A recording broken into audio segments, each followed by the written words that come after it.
baby girl ni Dayan Medina at Rogen Cruz na si Baby Isabela bininyagan na.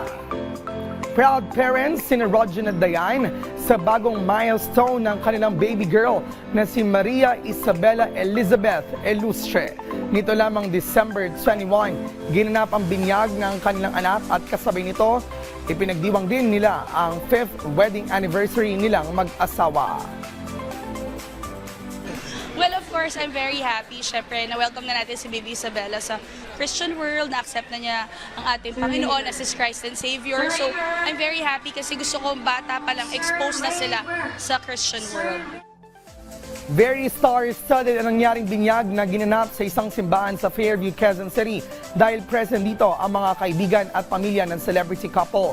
Kabilang sa celebrities na umaten sa selebrasyon na siyang ninong at ninang rin ni Baby Isabela ay sina Raver Cruz, Julian San Jose, Alfred Vargas, Wendell Ramos, Andrea Torres, Rochelle Pangilinan, Aiko Melendez, Maxine Medina, Valerie Concepcion, Shari Pineda at Yasmin Curdy.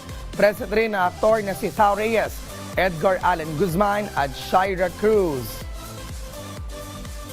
All the godparents for saying yes in taking care of Isabela and guiding her habang lumalaki siya. So we're very happy and we're very appreciative. Na-appreciate namin na they really took the time to be with us, to celebrate this momentous occasion with us. Nagbigay rin ng mensahe ang OG Talkbiz Queen Dayan Medina Elustre para sa kanyang baby girl. Isabela, I love you, anak.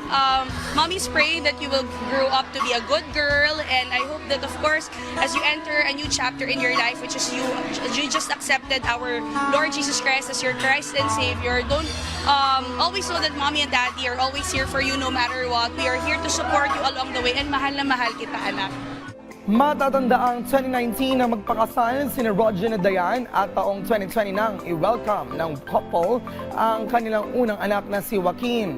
At nito lamang July 2024 ay welcome naman nila ang kanilang second baby na si Isabela.